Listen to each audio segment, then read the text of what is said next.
जय हिंद प्यारे बच्चों। आज हम लोग देखेंगे क्लास 8 चैप्टर नंबर 4, जिसका नाम है बाल गोविंद भगत, जो कि आपको 10वां का नॉन हिंदी चैप्टर का भी सेम ही दोनों है। इसीलिए आप 10th में हो तब चाहे क्लास 8 में हो तब सभी लोगों के लिए वीडियो है। दोनों व्यक्ति आराम से इसको देख सकते हैं और एकदम आसान भाषा में हमसे समझ में आने की आपको 100% गारंटी है, क्योंकि हम बताते नहीं या हम समझाते नहीं, सिखलाते हैं। आज का हमारा मोटिवेशन लाइन है, तरक्कियों की दौड़ में उसी का जोर चल गया। तरक्कियों की दौड़ में उसी का जोर चल गया, बना के रास्ता जो भीड़ से निकल गया। समझ रहे हैं बात को। और आप लोग क्लास 8 9 10th में होंगे तो आप लोग का अंदर एक अलग ही जुनून रहता है कि मार कर लेंगे फलाना से, या कर लेंगे वह कर लेंगे। तो आप लोग के लिए एक बात है, बात सुनिए कि पढ़ा कैसे जाता है हम आपको पढ़ाएंगे। कि पढ़ा कैसे जाता है हम आपको पढ़ाएंगे, लिखने के साथ साथ हम आपको हर चैप्टर बाय चैप्टर समझाएंगे। आई जो करेजा झुनझुना वाला लेके मुन्ना भैया बनते हो, यही हाल रहा ना बाबू तो एग्जाम में पक्का फेल हो जाओगे। चलिए इसी के साथ हम लोग प्रश्न देखते हैं। प्रश्न नंबर 1 की तरफ से रंगदारी तंग का काम कीजिए, पढ़ने पर ध्यान दीजिए। प्रश्न नंबर 1 कह रहा है कि बाल गोविंद भगत की उम्र थी, तो बताओ रे बुआ, बाल गोविंद भगत की उम्र कितना? सर जी 60 वर्ष। कितना? बाल गोविंद भगत का 60 वर्ष। पेन टाइप नहीं इसलिए माउस से लिख रहे थे, थोड़ा डिस्टर्ब होगा इसलिए एडजस्ट कीजिए, कोई बात नहीं। बाल गोविंद भगत की उम्र कितना? 60 वर्ष। कितना बुआ? 60 वर्ष। हमारे साथ साथ आप भी बोलिए। हम बोल रहे हैं, आप ऐसे मुंह में खाली टुकुर टुकुर देख रहे हैं, कुछ थोड़ा होगा। वो फिल्म है कि फिल्म की हर बात याद हो जाएगा। फिल्म में गाना गाता था, कैसे उसका जोर जो झूमता रहता है, गाता रहता है। तो ये हम भी पढ़ा रहे तो झूमते रहो, पढ़ते रहो। चलिए प्रश्न नंबर 2 देखते हैं। कह रहा है बाल गोविंद भगत के बेटे की मुखाग्नि किसने की? पहले आपको क्वेश्चन में बुआ समझना होगा कि मुखाग्नि सर जी किसे कहते हैं, मुखाग्नि किसे कहते हैं। तो हिंदू परंपरा के अनुसार है ना, कोई व्यक्ति मर जाता है तो उसके शव में यानी कि उसके लाश में मुंह में कुछ अग्नि प्रज्वलित किया जाता है, उसी को मुखाग्नि कहते हैं। समझे कि ना। तो कह रहा है बाल गोविंद भगत के बेटे मर गया था, तो बाल गोविंद भगत के बेटे को मुखाग्नि किसने दी? किसने दी? तो उनके पुतोहू ने, यानी कि एक बेटा के, बाल गोविंद बेटा के पत्नी ने। किसने? इसके बेटा के पत्नी ने, उनकी पुतोहू ने कौन सी दी? मुखाग्नि दी। देखो कह रहा बाल गोविंद भगत अपने प्रेमी मंडली के साथ इतना आनंद विभोर हो जाते हैं कि खंजरी बजाते बजाते क्या करते हैं? बताइए, इसमें से कमेंट कीजिए जल्दी, फटाफट फटाफट कमेंट कीजिए। कह रहा बाल गोविंद भगत अपने प्रेमी मंडली के साथ इतना आनंद विभोर हो जाते हैं कि खंजरी बजाते बजाते कौन सी करते हैं? तो नाच उठते हैं। कौन सी करते हैं? खंजरी बजाते बजाते नाच उठते। अरे बुआ, कोई भी आदमी, कुछ नहीं सब स्पष्ट है, कोई भी आदमी है ढोलक बजाएगा कथी करेगा? रोएगा। ढोलक बजाएगा तो नाचेगा। ये भी बाल गोविंद भगत है, ये प्रेमी के साथ अपना मंडली हो जाते हैं, इतना आनंद में हो जाते हैं, ये खंजरी बजाते बजाते है ना कौन सी करने लगते हैं? नाचने लगते हैं। कौन गाना पर? झूम सारा भी झूम, सारा भी झूम। चलिए प्रश्न नंबर 4 देखते हैं। 4 का बहुत क्वेश्चन है, रफ्तार देखिए एकदम। कह रहा है बाल गोविंद भगत हर वर्ष 30 कोस पैदल चलकर कहा जाते हैं? बाल गोविंद भगत हर वर्ष 30 कोस पैदल चलकर कहा जाते हैं? कमेंट कीजिए जल्दी। आप लोग कमेंट करवे नहीं करते हैं। तो बाल गोविंद भगत है ना, बाल गोविंद भगत हर वर्ष 30 कोस पैदल चलकर गंगा स्नान के लिए जाते हैं। कहा जाते हैं? गंगा स्नान, यानी कि गंगा जी में नहाने के लिए जाते हैं। स्नान मतलब नहाना, समझते हैं ना। चलिए प्रश्न नंबर 5 देखते हैं। प्रश्न नंबर 5 में कह रहा है बाल गोविंद भगत पेशे से क्या है? तो बाल गोविंद भगत पेशे से क्या हुआ? बताओ। बाल गोविंद पेशे से है गृहस्थ, यानी कि घरे रहते थे। गृहस्थ, गृह माने की घर, गृह माने की घर। तो बाल गोविंद भगत पेशे से क्या है? गृहस्थ है। हमारे साथ साथ आप भी पढ़िए, जल्दी क्वेश्चन याद होगा।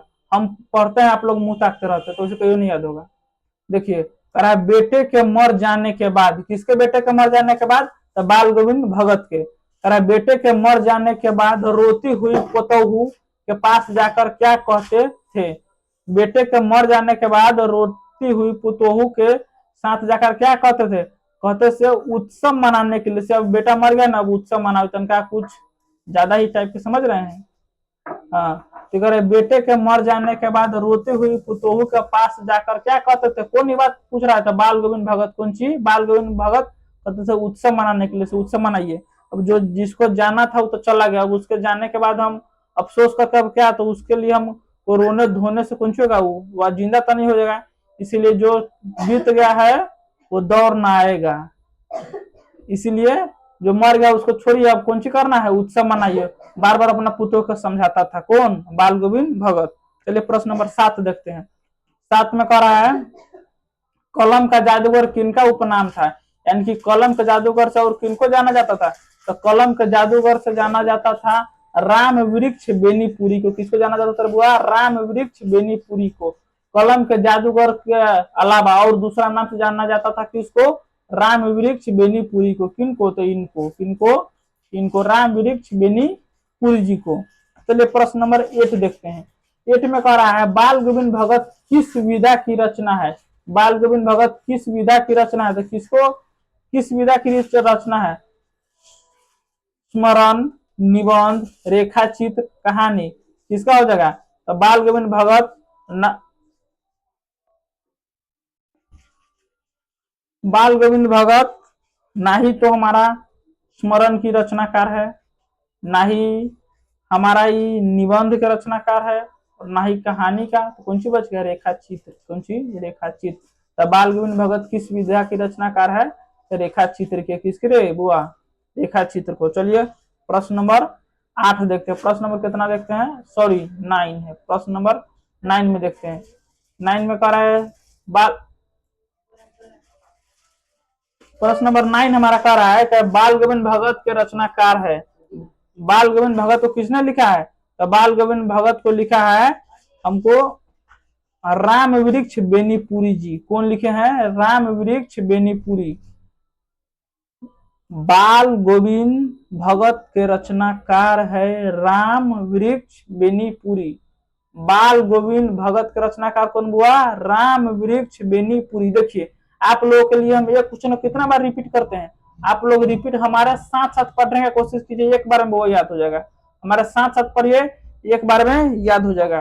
चलिए प्रश्न नंबर 10 है। 10 में कह रहा है कि बाल गोविंद भगत कबीर को क्या मानते थे। बाल गोविंद भगत है जो कबीर को कौन सी मानते थे, ये अपने कबीर को भगवान मानते थे। हाँ, भगवान से भी न मानते थे, अल्लाह मानते थे, अल्लाह भी नहीं मानते थे। फकीर मानते थे, फकीर भी नहीं। साहब मानते थे, कौन सी मानते थे, साहब। कौन सी, साहब।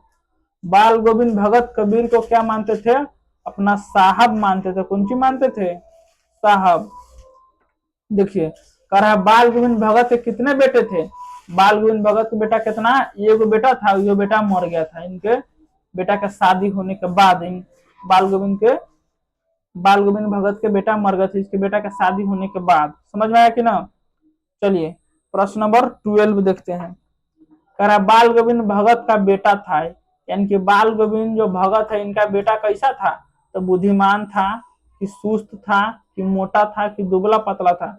न दुबला पतला था, न मोटा था, न बुद्धिमान था।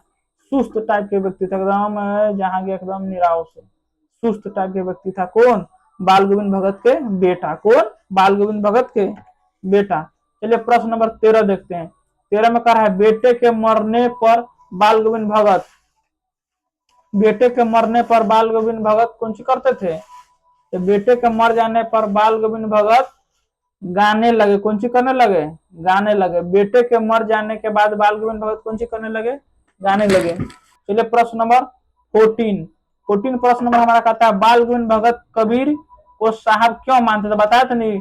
बाल गोविंद भगत कबीर को क्या मानते थे, तो साहब। अब फिर देखो पूछ रहा है कि बाल गोविंद भगत कबीर को क्या मानते थे, तो कबीर को मानते थे, कबीर के आदर्शों पर चलते थे। कौन, तो बाल गोविंद भगत।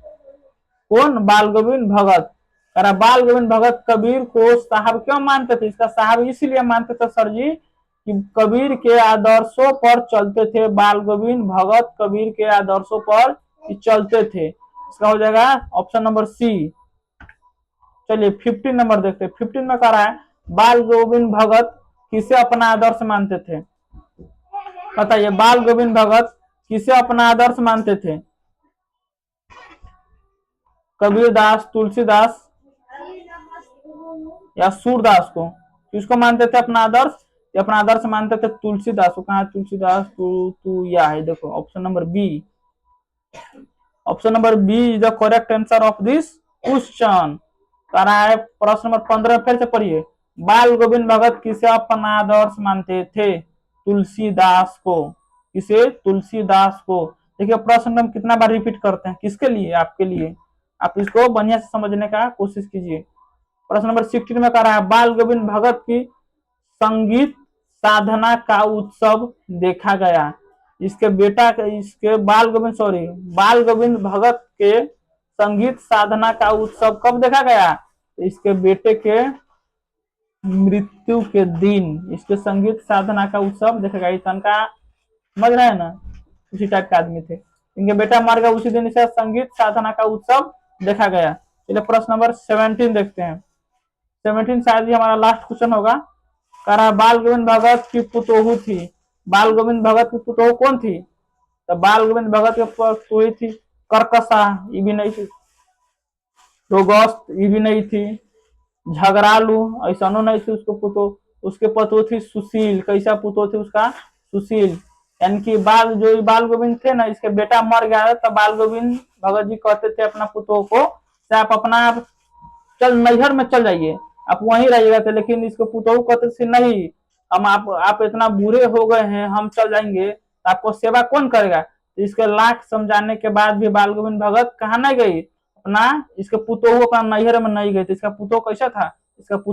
तो इसका पुतोह था सुशील। चलिए इसी के साथ हमारा प्रश्न समाप्त होता है। और वीडियो अच्छा लगे तो एक लाइक कीजिएगा, साथ में कमेंट कीजिएगा, शेयर कीजिएगा और एक प्यारा सा सब्सक्राइब करके बेल आइकन को भी ऑल कर दीजिएगा।